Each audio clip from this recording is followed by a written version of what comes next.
এখন খাওয়া দাওয়া হবে। বাবা তুমি খাবে না এখন? কেন? তুমিও খেতে বসো পিসাইয়ের সাথে।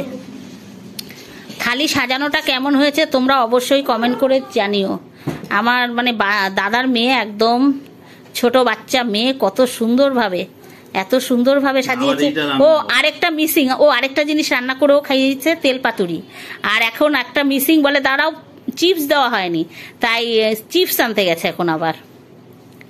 এই যে খেতে থাকো, তুমি খেতে থাকো। তেল পাতুরিটা খেয়ে বলো কেমন হয়েছে। দারুণ থালা সাজিয়েছে, থালিটা দারুণ লাগছে। এরপরে হবে আবার কোল্ড ড্রিঙ্কস, আজকেই খাবে, আর খাওয়ার নাম করবে না। আজকের দিনের জন্য ছাড় দিয়ে দিলাম তোমাকে, বুঝলে?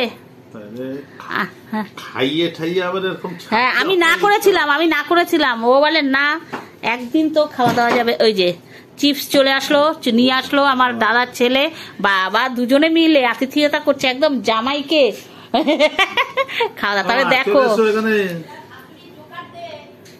জোকার দে, দাও জোকার দাও।